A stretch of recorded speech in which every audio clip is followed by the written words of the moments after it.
can go to our website and you can look at our research drop-down menu, and you can learn about the research at Second Nature, both past and the project that we're working on now. And you can see the best results in the industry.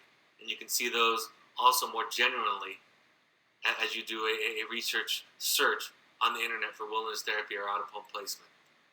But really, the most important thing is the work that you do, how it changes your perspective.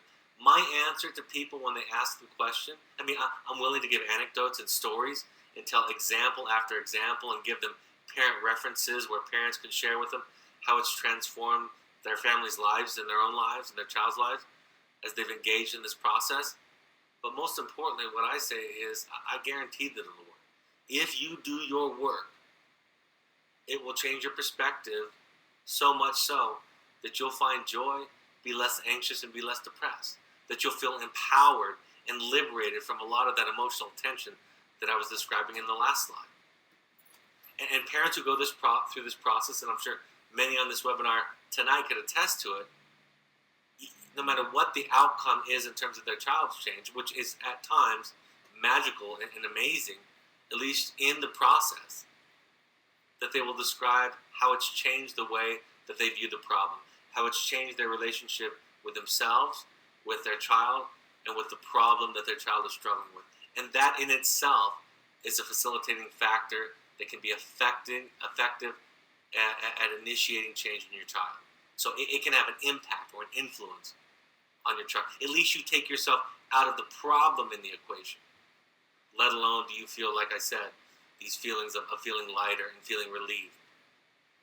And also demonstrating to your child that your life matters. That's a part of it. Parents will say several things like, I don't want my child to blame, right? Or my child doesn't have empathy or doesn't see their impact on people.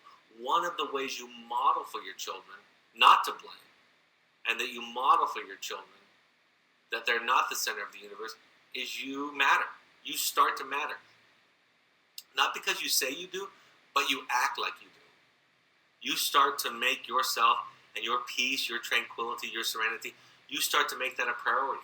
And from that will emanate other good decisions, other healthy parenting decisions. And also with regard to the blame dynamic, the less you take on guilt, the less you feel and make yourself responsible, emotionally speaking, for other people's problems, the less likely that guilting or that blaming that your child places on you is going to continue, because it doesn't stick.